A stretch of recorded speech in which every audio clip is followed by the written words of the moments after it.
Shalom jemaat Tuhan. Selamat pagi, selamat beribadah kita pada hari ini. Marilah kita saat ini bersaat teduh sejenak, kita merendahkan diri dan mempersiapkan hati kita, pikiran dan roh bagi Tuhan.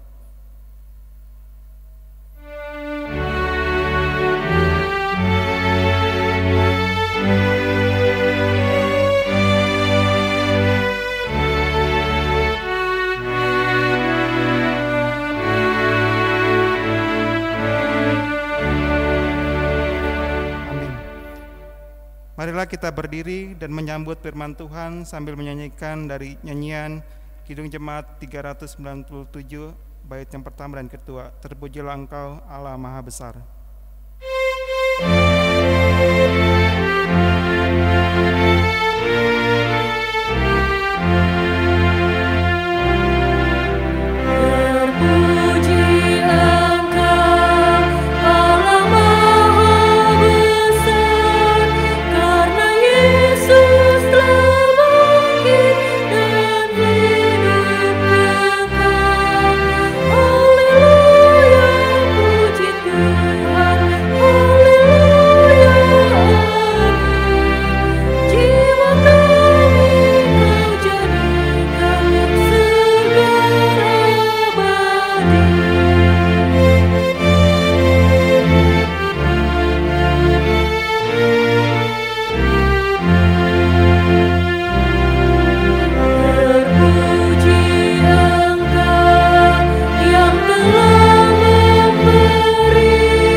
Pertolongan kita adalah dalam nama Tuhan yang menjadikan langit dan bumi, yang kasih setianya sampai selama-lamanya, dan yang tidak pernah meninggalkan perbuatan tangannya.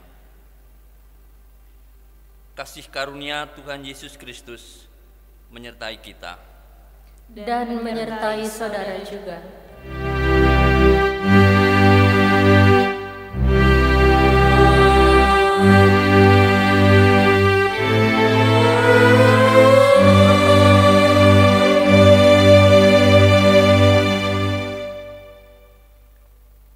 Kami silakan untuk duduk kembali.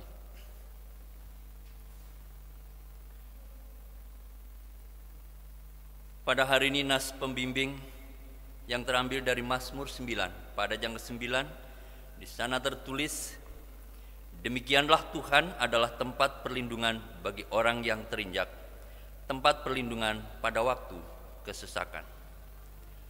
Takutlah akan Tuhan dan beribadahlah kepadanya dengan tulus dan setia.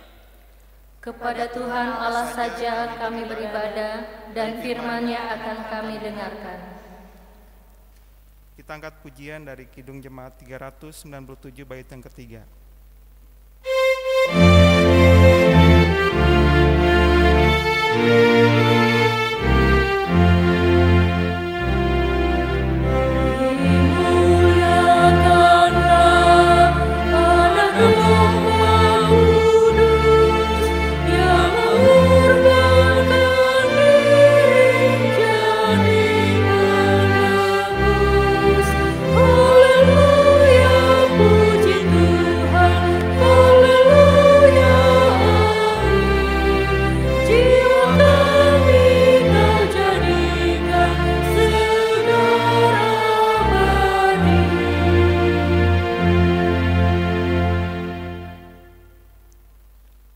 Pengakuan dosa.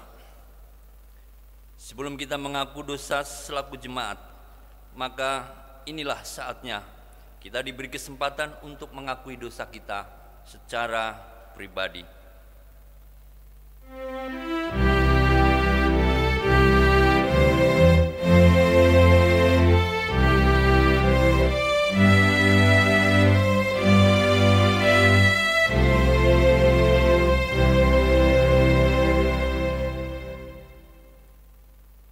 Kami tunduk di hadirat-Mu, ya Bapa, sumber kebenaran.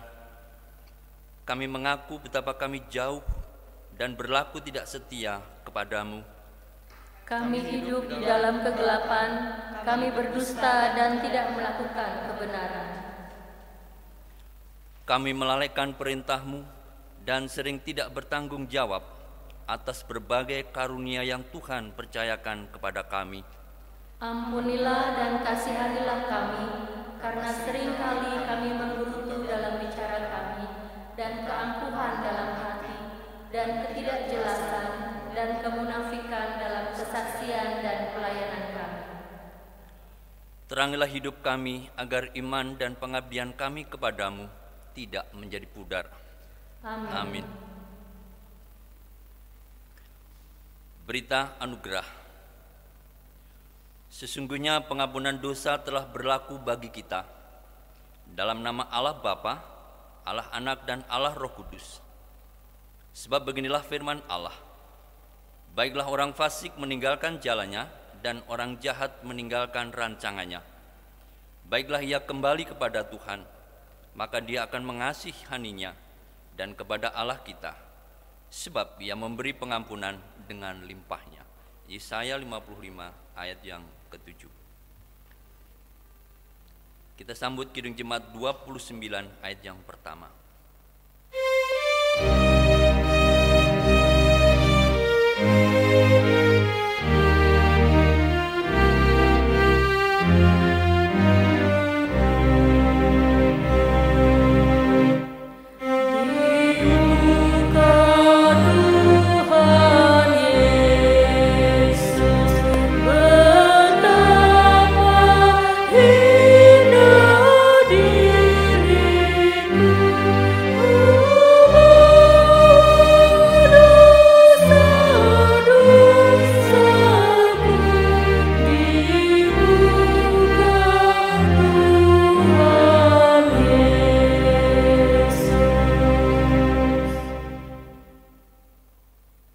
Saudara-saudara, kami mengundang untuk bangkit berdiri. Kita akan mendengarkan petunjuk hidup baru. Pengakuan dosa secara ikhlas dan pemberitaan anugerah Allah yang mengampuni membawa kita untuk memberlakukan seluruh kehidupan dan panggilan hidup kita sesuai dengan perintah Tuhan yang terdapat di dalam Mazmur 73 pada ayat yang ke-28. Di sana berbunyi, "Tetapi aku suka dekat pada Allah. Aku menaruh tempat perlindunganku pada Tuhan Allah, supaya dapat menceritakan segala pekerjaannya."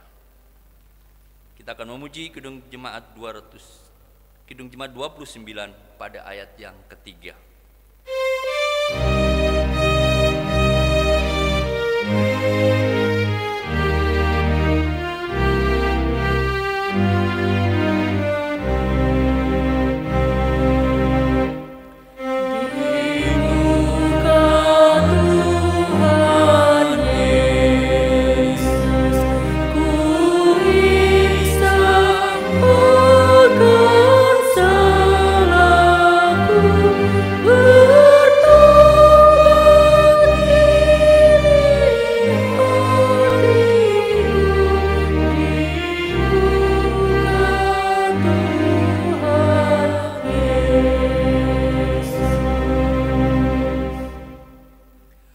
Kami silakan untuk duduk kembali. Tiba saatnya kita akan mempersiapkan hati dan pikiran kita untuk mendengarkan kebenaran firman Tuhan. Untuk itu, mari kita sambut kebenaran firman ini dengan menyanyi dari Kidung Jemaat 51. Kita akan nyanyikan ayat yang pertama. Oh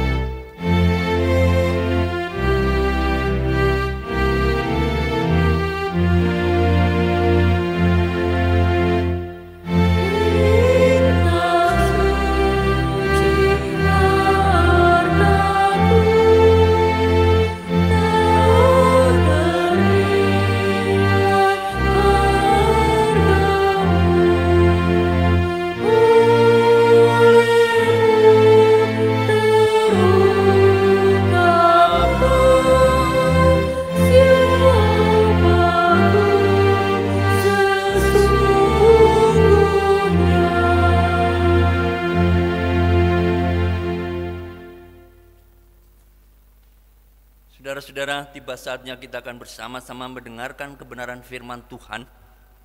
Untuk itu mari kita berdoa mohon pimpinan Tuhan agar kita dimampukan untuk mengerti apa yang menjadi kehendak Tuhan melalui firman Tuhan yang hari ini kita nyatakan. Mari kita berdoa. Bapa yang Maha Kuasa dan yang Maha Murah, karena kehidupan kami terletak di dalam hal mengerti benar-benar akan firman-Mu, kami mohon kepadamu, biarlah supaya hati kami dibebaskan dari segala barang duniawi, sehingga kami dengan rajin dan percaya dapat mengetahui dan mengasihi hukum-Mu dan hidup sesuai dengan hukum itu untuk hormat dan kemuliaan-Mu. Oleh Yesus Kristus Tuhan kami.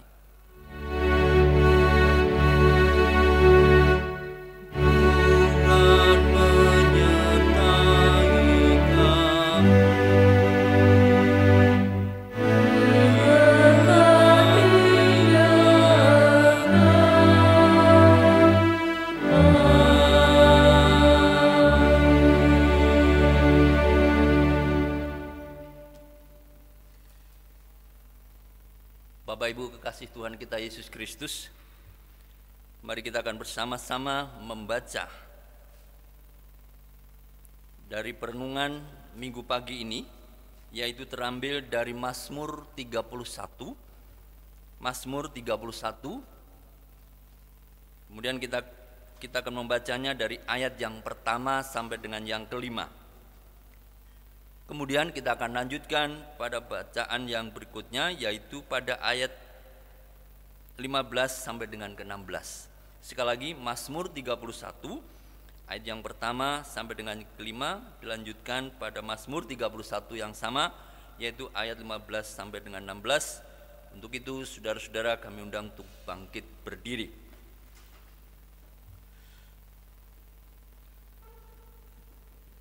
Demikian firman Tuhan.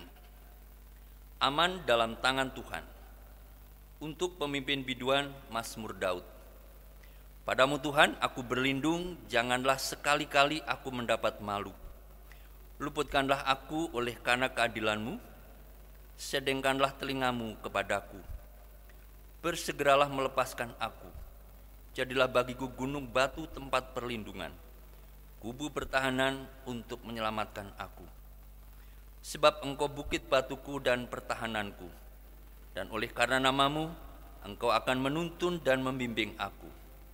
Engkau akan mengeluarkan aku dari jaring yang dipasang orang terhadap aku. Sebab Engkaulah tempat perlindunganku. Kemudian pada yang ke-15 sampai dengan yang ke-16.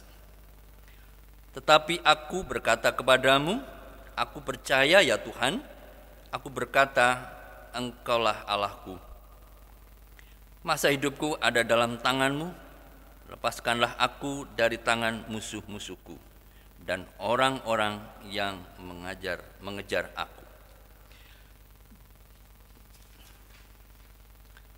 Demikianlah firman Tuhan, dimuliakanlah Allah Bapa, Allah Anak dan Allah Roh Kudus, ketiganya yang esa. Yang berbahagia ialah mereka yang mendengarkan firman Allah dan yang memeliharanya. Haleluya.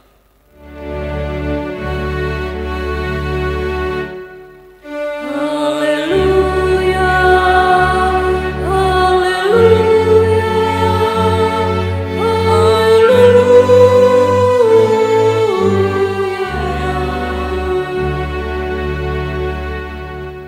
Kami silakan untuk duduk kembali. Salam Bapak Ibu dan selamat pagi.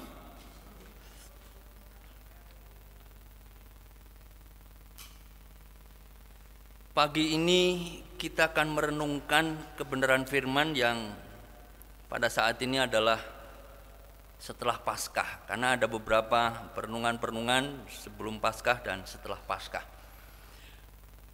Dan pada saat ini kita akan bersama-sama dari pembacaan ini, Sinode mengambil judul dalam perenungan kita, yaitu adalah Sukacita dalam Perlindungan Tuhan. Saudara-saudara yang diberkati dan dikasihi Tuhan kita Yesus Kristus, saya mau bertanya, apakah saudara-saudara percaya bahwa Tuhan adalah, Yesus Kristus adalah Tuhan? Sekali lagi pertanyaan saya, percayakah saudara bahwa Yesus Kristus adalah Tuhan? Saya percaya dalam hati saudara-saudara mungkin ini pertanyaan konyol. Kok begini kok dipertanyakan? Ya kalau enggak, ngapain saya duduk seperti ini mendengarkan kebenaran firman Tuhan dan sampai saat ini saya masih menjadi orang Kristen. Tetapi saudara-saudara, perlu kita tahu bahwa ternyata banyak orang yang tahu bahwa Yesus itu adalah Tuhan, tapi banyak juga orang yang tidak percaya. Atau ada juga yang kadang-kadang tidak percaya. Maka saudara-saudara, mari kita merenungkan kebenaran firman Tuhan ini dengan baik.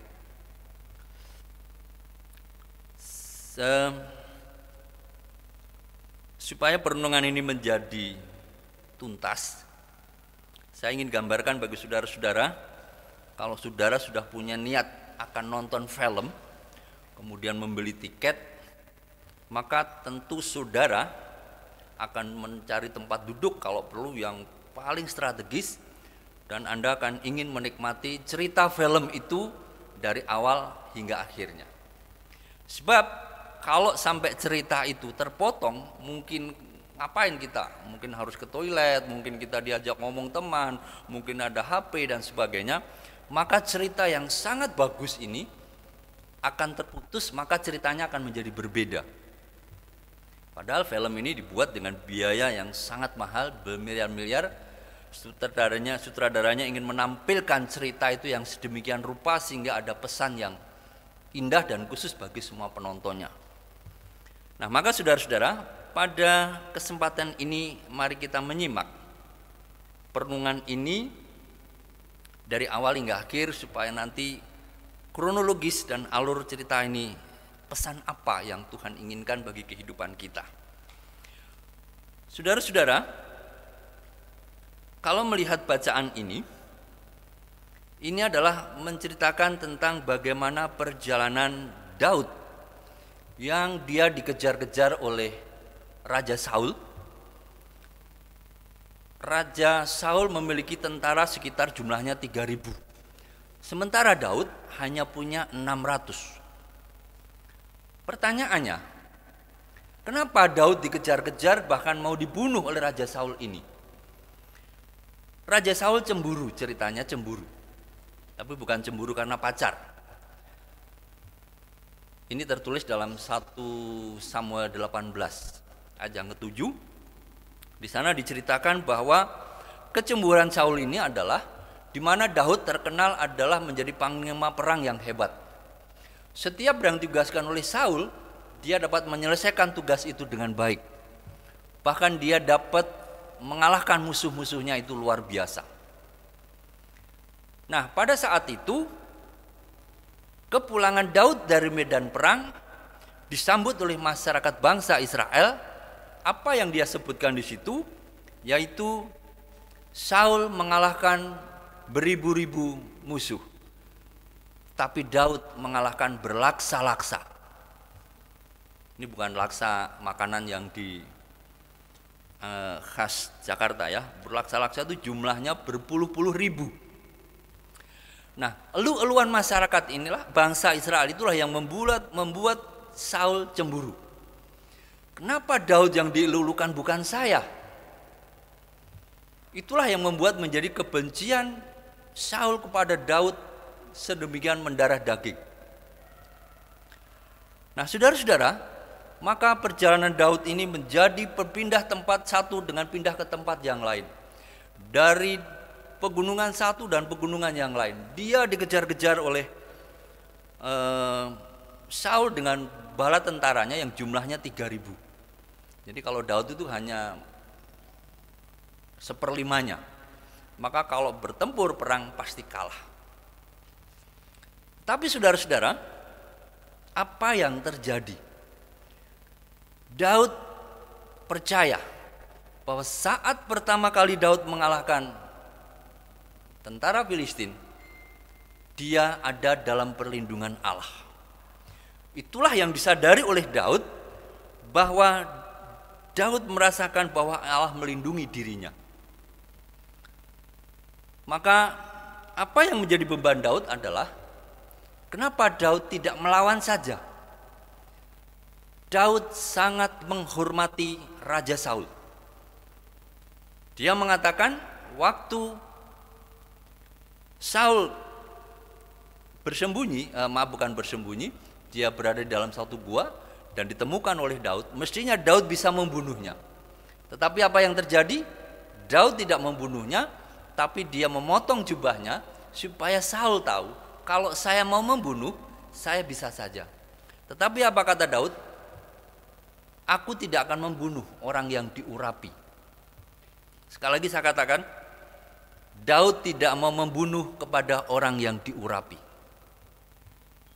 Artinya apa, saudara-saudara? Ini hal yang penting perlu kita renungkan. Kadang kita sering tidak sadar. Kita sering menghina, kita sering mencela kepada pemimpin, pada pemerintahan, pada dan sebagainya. Bahkan kepada hamba Tuhan. Kita lupa bahwa mereka-mereka ini adalah orang yang diurapi. Maka Daud tidak berani. Sebab kalau sudah diurapi oleh Tuhan, maka itu akan menimbulkan celaka bagi orang itu. Ini prinsip Daud, dan Daud menyadari itu, maka dia tidak mau. Nah, saudara-saudara yang sungguh diberkati dan dikasihi Tuhan, peristiwa ini tentu sangat menarik. Maka judul perenungan kita hari ini adalah sukacita dalam perlindungan Tuhan. Mari kita melihat apa sebenarnya yang dimaksud dengan sukacita. Sukacita, orang selalu menggambarkan tentang orang yang hidup dengan berkecukupan. Tidak ada masalah, uang cukup, badan sehat, dilahirkan dengan sempurna. Itu yang disebut dengan orang menikmati sukacita. Saudara-saudara, pertanyaannya, bagaimana dengan orang-orang yang mereka dalam hidup kemiskinan? Bagaimana orang-orang yang saat ini dalam keadaan sakit? Bagaimana dengan orang-orang yang dilahirkan tidak sempurna? Apakah mereka punya sukacita? Kalau konsep yang saya katakan tadi seperti itu, maka orang-orang yang saya sebutkan itu, mereka tidak mempunyai sukacita. Saudara-saudara, sukacita itu adalah milik semua orang. Masalah adalah juga milik semua orang. Anda tidak percaya? Anda boleh tanya orang yang mempunyai uang triliunan, tanyakan apakah mereka tidak pernah punya masalah. Pernah. Pada suatu saat makan di satu restoran yang enak, menunya udang kepiting. Begitu mengambil langsung disentil sama istrinya. Kolesterol. Duitnya banyak. Dia akhirnya mau ngambil yang itu, kolesterol. Terus uang triliunan itu mau makan kepitingnya kapan? Begitu mau minum yang agak enak, anggur, jangan, kolesterol. Uangnya triliunan tapi minumnya air putih. Saudara-saudara, itulah yang disebut dengan masalah. Mungkin kalau dia akan menikmati, beli mobil baru, beli rumah mewah, no problem. Tapi masalah yang dihadapi, hal-hal yang seperti itu ternyata menjadi masalah. Demikian juga bagi kehidupan orang banyak. Badannya sehat, tapi mungkin mereka harus hidup kerja keras. Masalah. Nah, saudara-saudara, bagaimana dengan orang-orang yang saya sebutkan terbalik tadi? Bagaimana dengan orang-orang yang hidupnya tidak sempurna? Saudara-saudara, kita harus tahu bagaimana pelajaran Daud ini. Nanti kita ambil juga peristiwa bagaimana kehidupan zaman perjanjian baru. Nah, saudara-saudara, karena kita hidup dalam masa perjanjian baru, tentu saya juga akan, karena ini kebetulan membahas tentang masalah Paskah, maka sangat baik kalau kita juga merenungkan tokoh-tokoh, yaitu pada masa perjanjian baru, yaitu Paulus, yaitu rasul. Dia seorang rasul. Ini rasul beneran ya, rasul beneran. Kenapa saya sebut rasul beneran? Karena mungkin apakah ada rasul bohongan ya? Ini rasul beneran. Karena kenapa dia disebut rasul Paulus? Karena dia bertemu dengan Yesus. Bahkan bertemunya pun dengan cara yang luar biasa. Yesus sudah mati, tapi dia hadir kepada pribadi Paulus yang waktu namanya Saulus dalam bentuk pertemuan dalam perjalanan untuk menangkap orang-orang yang ada di Damsyik atau di Damaskus. Nah, ini ada dua tokoh nanti yang akan kita bandingkan. Daud adalah, kalau kita bicara sukacita, Daud adalah dalam kondisi yang sangat menyedihkan. Dia punya tentara 600 orang, tetapi dia hidupnya dikejar-kejar oleh Saul dan dia harus tinggal di gunung-gunung, di gua-gua, karena dia menghindari Saul akan membunuhnya. Tentu perjalanan ini bagi Daud, ini di mana sukacitanya? Tentu tidak ada. Nah, sukacita yang dia rasakan Daud, dia merasakan bahwa Allah senantiasa melepaskan daripada nyawanya itu dari tangan Saul.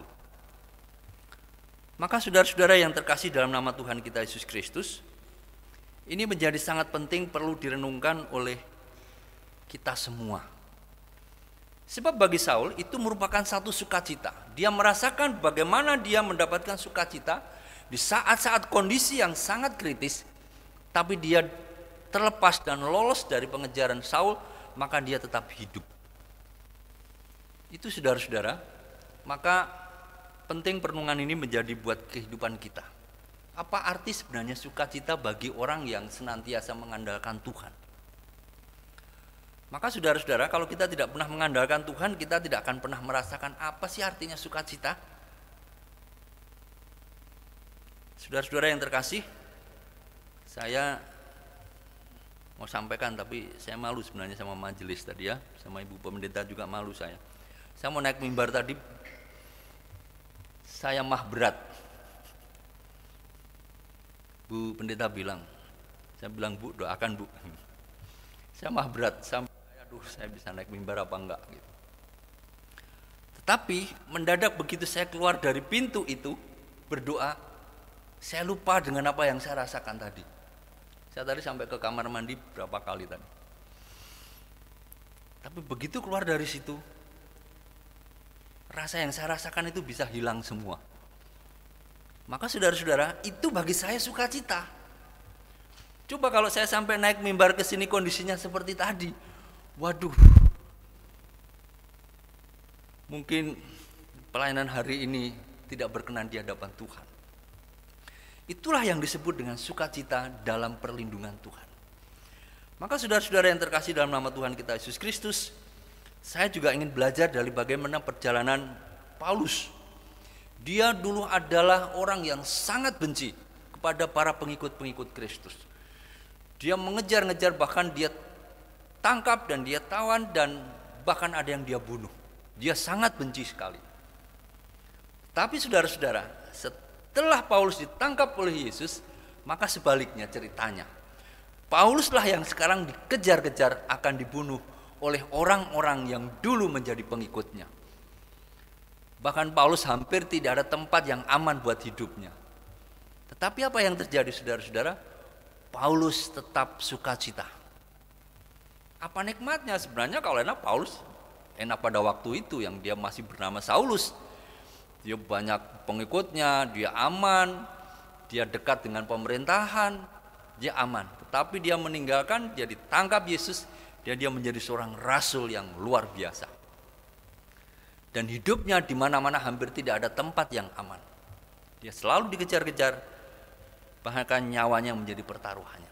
Tapi dia tetap menikmati sukacita. Luar biasa saudara-saudara. Maka saya ingat apa yang ditulis surat Paulus kepada jemaat di Filipi, yaitu Filipi 1 ayat yang 21, dia mengatakan bahwa bagiku hidup adalah Kristus dan mati adalah keuntungan. Saudara-saudara, adakah yang diantara kita yang punya moto seperti itu? Kayaknya kita masih jauh. Punya moto seperti itu, kayaknya kita masih jauh. Bagi Paulus dia sampai bingung, saya sampai tidak tahu. Hidup saya harus berbuah sama senangnya, mati saya juga senang. Sebab begitu saya mati itu keuntungan. Saya akan menikmati kehidupan kekal. Kalau saya di saat saya masih hidup, saya adalah Kristus dan dia harus berbuah. Maka perjalanan Paulus di mata kita adalah penderitaan yang luar biasa, tetapi Paulus justru menikmati yang berbeda. Maka saudara-saudara, inilah yang menjadi menarik buat perenungan kita hari ini, di mana tema yang diambil adalah sukacita dalam perlindungan Tuhan. Kenapa Daud seperti ini? Kenapa Paulus seperti itu? Karena dia sangat yakin dan sangat yakin bahwa dia ada di dalam perlindungan Tuhan. Saudara-saudara, kita kalau bicara tentang masalah godaan itu sejak zaman Adam dan Hawa, kita itu akan muncul masalah terus. Di Taman Eden saja masih muncul, di antara tempat yang paling indah, orang maka mengatakan, indah bagaikan Firdaus. Ternyata di situ ada satu buah yang tidak boleh dimakan. Berarti di situ tetap ada iblis. Tetap ada iblis. Ayub hidup yang sempurna, bahkan di mata Tuhan tidak ada orang yang soleh seperti Ayub di bumi ini. Tapi apa yang terjadi? Ayub juga kena masalah. Karena memang hidup ini, di dunia ini adalah kita menjadi objek. Menjadi objek. Di mana Roh Kudus, di mana di sini ada iblis, mereka memperebutkan kita. Yang satu senantiasa mendatangkan masalah, tetapi Roh Kudus senantiasa menyelesaikan masalah. Nah, maka saudara-saudara, maka perenungan hari ini menjadi perenungan yang sangat luar biasa. Sangat luar biasa. Kuncinya hanya satu. Bagaimana supaya kita merasakan sukacita dalam perlindungan Tuhan? Kita harus mengandalkan Tuhan. Maka pertanyaan saya tadi, apakah saudara-saudara percaya bahwa Yesus Kristus adalah Tuhan? Maka kalau percaya, saya yakin saudara akan mengandalkan senantiasa hidup kita ini kepada Tuhan. Maka segala masalah yang kita lalui itu adalah bagian dari hidup, tidak bisa dihindarkan. Tetapi sangat luar biasa, kalau di balik masalah itu ada sukacita. Maka saudara-saudara, untuk menutup perenungan kita hari ini, di beberapa perenungan ini kita banyak istilah sukacita di balik, sukacita di balik. Sebenarnya ada dua perspektif yang terjadi dalam judul-judul tema tadi, yaitu di mana bahwa tema sukacita, kan pernah mendengar film Sengsara Membawa Nikmat. Nah, itu perspektif manusia. Kalau kita mau berjuang, mau hidup, maka akan menikmati kehidupan. Tapi kalau perspektif sukacita, di balik penebusan, di balik kesedihan, itu perspektif itu adalah datangnya dari Tuhan. Sebab siapa yang menebus adalah Tuhan. Siapa yang menikmati sukacita? Kita. Siapa yang punya perspektif itu adalah Tuhan. Kita hanya menerima dan menerima sukacita. Sebab Allah lah yang menyediakan segala sesuatu itu adalah Allah di dalam nama Tuhan Yesus. Maka saudara-saudara yang terkasih dalam nama Tuhan kita Yesus Kristus, mari kita semakin dekat. Situasi yang sedang kita hadapi saat ini itu bukan hanya terjadi bagi saudara dan saya di seluruh dunia. Tentu saya yakin dan percaya peristiwa ini tentu bukan peristiwa asal peristiwa. Saya sangat yakin bahwa Allah punya maksud dari semua peristiwa ini. Membawa saudara dan saya semakin akrab kepada Tuhan. Begitu saudara dan saya semakin akrab kepada Tuhan, kita akan semakin merasakan sukacita dalam perlindungan Tuhan. Maka saudara-saudara, ini sangat luar biasa. Disampaikan bahwa peristiwa corona ini menjadikan polusi turun hampir 50% di bumi ini. Ini akan menjadi sangat sulit dan tidak akan bisa terjadi kalau tidak terjadi seperti ini. Terjadi penurunan polusi hampir mencapai 40-50% di bumi ini. Ini menjadi satu kebijakan yang luar biasa. Mari kita lihat hikmah itu menjadi sesuatu yang luar biasa. Saudara-saudara yang terkasih dalam nama Tuhan kita Yesus Kristus, mari kita semakin merasakan kehadiran Tuhan dalam hidup kita, sehingga kita juga akan semakin merasakan arti sukacita dalam perlindungan Tuhan. Sebab tanpa itu Anda merasakan itu, kita tidak akan pernah melihat kemuliaan Tuhan. Biarlah firman Tuhan pada hari ini boleh menjadi berkat bagi saudara dan saya. Amin.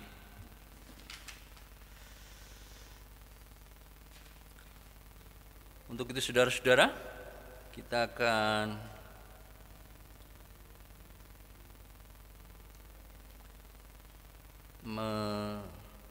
menyambut kebenaran firman tadi, dan sebagai respon kita, maka kita akan mengangkat pujian dari Kidung Jemaat 51 pada ayat yang kedua.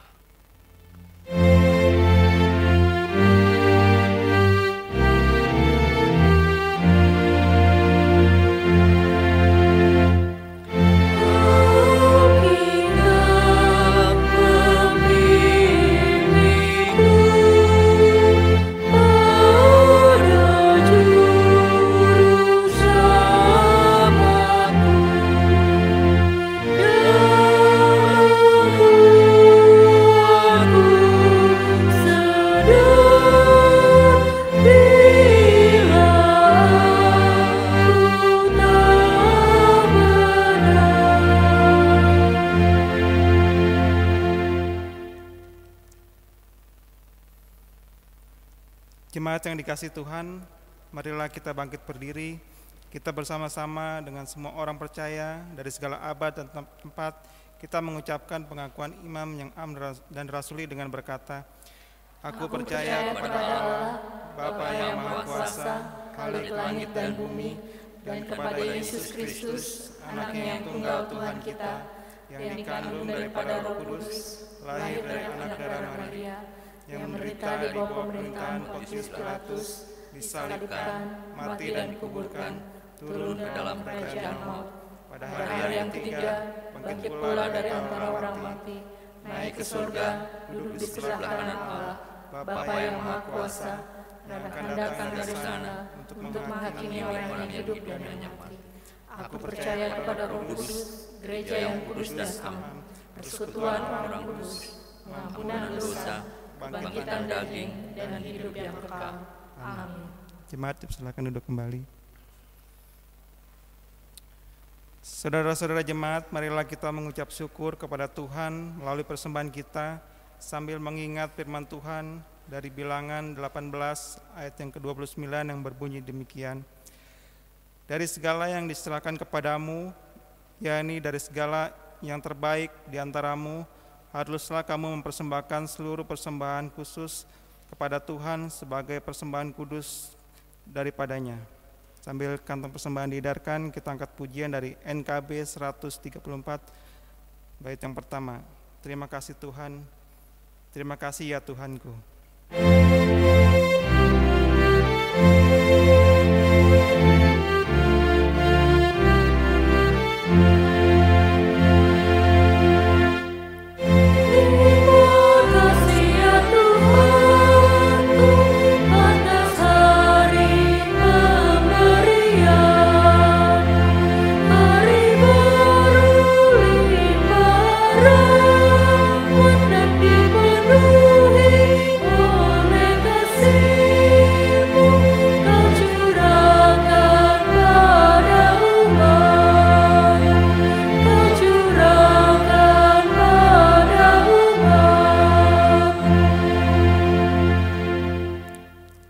Marilah kita berdoa untuk persembahan syukur ini. Terima kasih ya Tuhan untuk segala kebaikan-Mu yang telah Engkau nyatakan bagi kami. Ya Tuhan, terimalah persembahan syukur ini juga hidup, kerja, dan pelayanan kami. Berkatilah agar menyenangkan hati-Mu. Amin.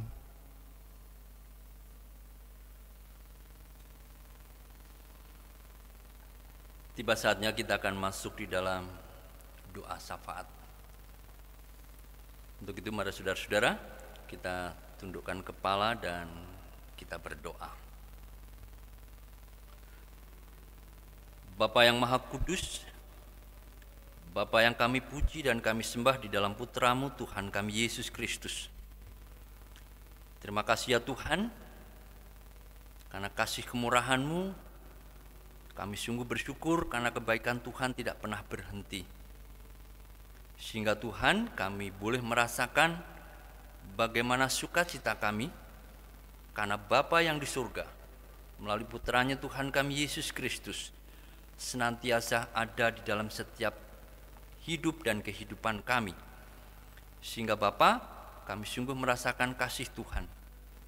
Maka sukacita-Mu senantiasa melekat di dalam setiap kehidupan kami. Untuk itu Bapa, firman-Mu pada hari ini boleh kami renungkan siang malam, bahwa Tuhan senantiasa ada di dalam setiap sendi kehidupan kami. Untuk itu Bapa, ajar kami agar kami senantiasa mengandalkan Tuhan di dalam hidup dan kehidupan kami.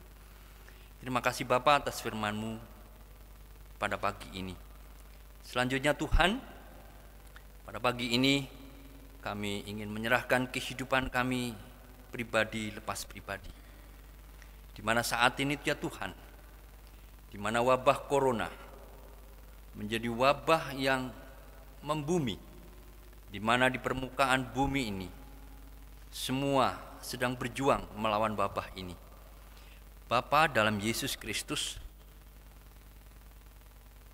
kami umat-Mu datang kepadamu ya Tuhan. Kami yakin dan percaya bahwa Engkau melihat setiap peristiwa dan kondisi ini. Untuk itu ya Tuhan, ajarkan kami untuk mampu menyerahkan dikala proses ini harus terjadi. Jangan biarkan kami jatuh di dalam dosa dan pencobaan, sehingga kami tetap tabah, sehingga hidup kami senantiasa hidup yang berkenan di hadapan-Mu. Sehingga pada masanya pencobaan ini boleh berlalu, hidup kami tetap berkenan di hadapan-Mu. Untuk itu Bapa, kami pada saat ini kami secara khusus kami menyerahkan bagi bangsa dan negara kami, di mana pemimpin yang paling atas, yaitu Bapak Presiden hingga sampai pemimpin yang paling rendah, mereka sedang berjuang Tuhan bagi para masyarakat, bagaimana untuk menyelesaikan wabah ini agar masyarakat terlindungi dan terselamatkan. Untuk itu ya Bapa, berikan mereka hikmat dan marifat daripada-Mu, agar apa yang menjadi setiap keputusan dan tindakan yang dia lakukan itu datangnya daripada-Mu, dan itu adalah untuk menuju kebaikan bagi kami. Untuk itu ingatkan Tuhan bagi para orang-orang maupun masyarakat yang tidak menyadari arti daripada keputusan itu.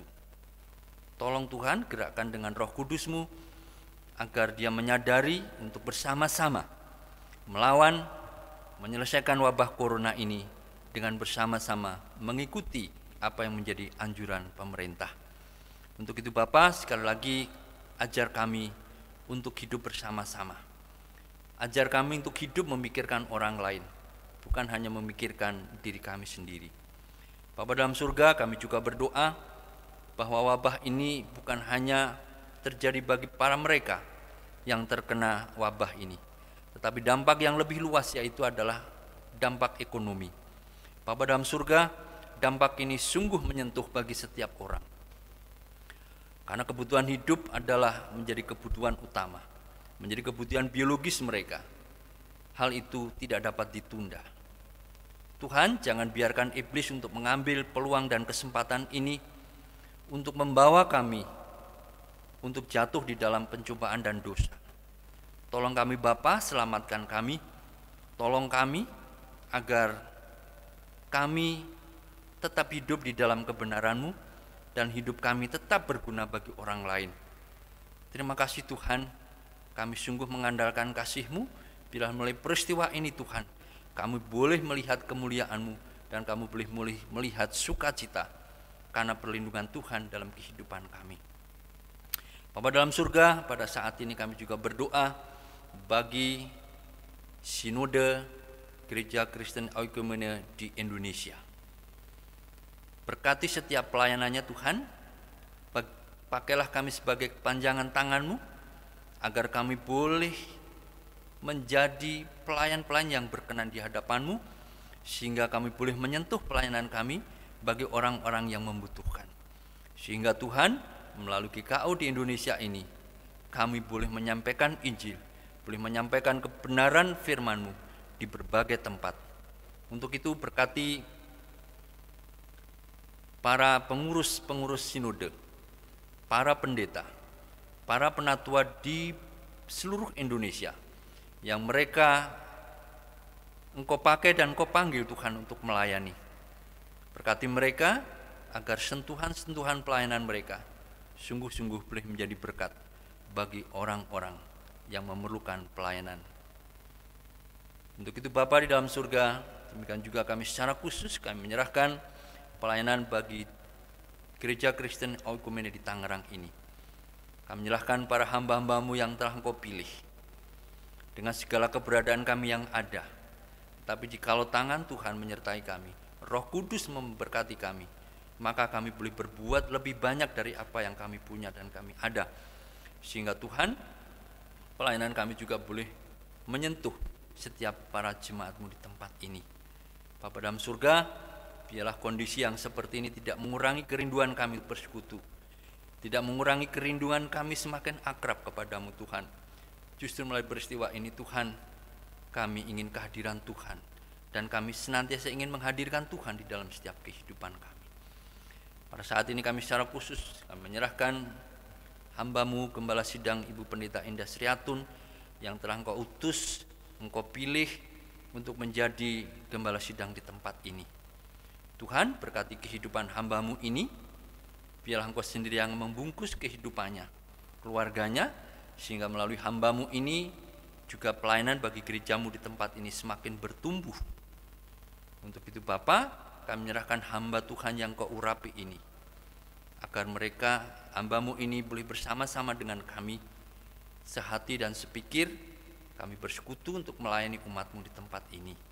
Terpujilah Bapa. Demikian juga kami menyerahkan seluruh para hamba-hamba-Mu yang sebagai pengurus badan-badan kategoria. Mereka melengkapi kami dan mereka juga menjadi kepanjangan tangan Tuhan.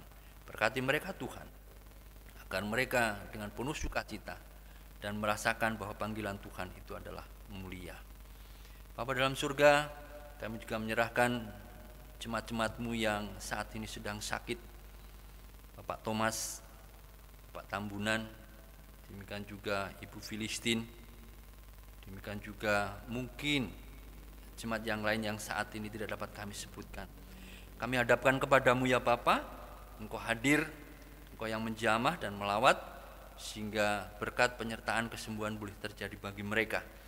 Jikalau penyakit itu mungkin menjadi penyakit permanen, tapi yakin dan percaya bahwa Allah punya cara untuk memberikan sukacita bagi kehidupan mereka yang dalam keadaan sakit di mata kami. Tetapi Tuhan memberikan sukacita, penghiburan di balik sakit penyakit yang dirasakan saat ini. Bapa dalam surga, berkati pergumulan jemaat lepas jemaat. Apabila dia rindu untuk karena kebutuhan ekonomi, Tuhan tolong. Jikalau pergumulan karena keluarga, Tuhan menyelesaikannya. Dan demikian juga kami berdoa bagi para remaja dan pemuda yang mereka saat ini sedang merindukan untuk teman hidup. Bapa, kami menyerahkan ke dalam tangan-Mu. Engkau yang empunya ya Bapa, dan biarlah kuasa Roh Kudus sajalah yang menuntun, mempersatukan, sehingga iman Kristus tetap melekat di dalam kehidupan mereka, dan mereka akan menjadi hamba-hamba Tuhan di hadapan-Mu. Bapa dalam surga, terima kasih Bapa, hamba-Mu tidak dapat berdoa dengan baik, tapi kesempurnaan dari seluruh doa ini Tuhan sendiri akan melengkapi melalui putra-Mu Tuhan kami, Yesus Kristus, yang mengajar kami berdoa. Bapa kami yang ada di surga, dikuduskanlah nama-Mu, datanglah kerajaan-Mu, jadilah kehendak-Mu di bumi seperti di surga. Berilah kami pada hari ini makanan kami yang secukupnya. Dan ampunilah kan segala kesalahan kami, seperti kami juga mengampuni orang yang bersalah kepada kami.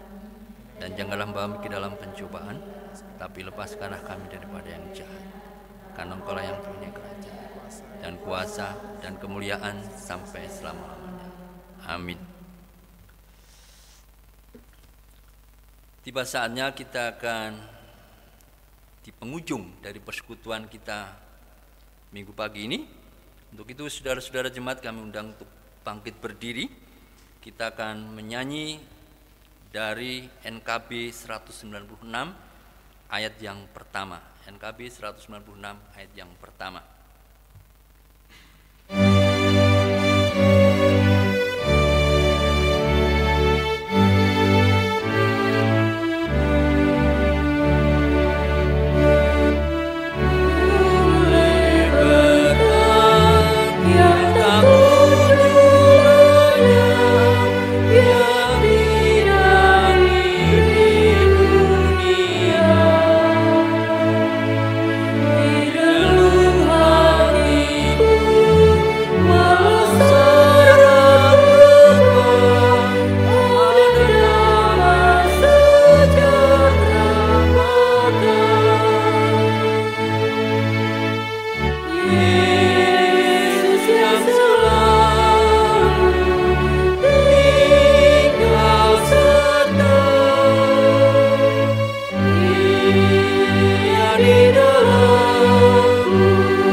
Saudara-saudara, kita akan menerima berkat.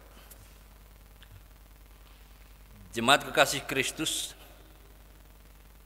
firman kebenaran telah kita dengar, janji kesetiaan Tuhan telah kita miliki. Marilah kita kembali dalam hidup kita dan menjadi berkat bagi banyak orang setelah kita menerima berkat-Nya. Tuhan memberkati kita dan melindungi kita. Tuhan menyinari kita dengan wajah-Nya dan memberi kita kasih karunia.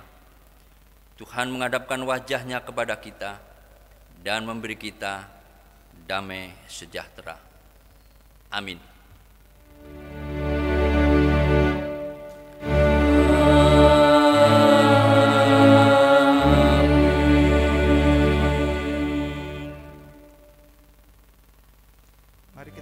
Nyanyian bersama dari NKB 196 bait yang ketiga, Ku peroleh berkat.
Saat teduh.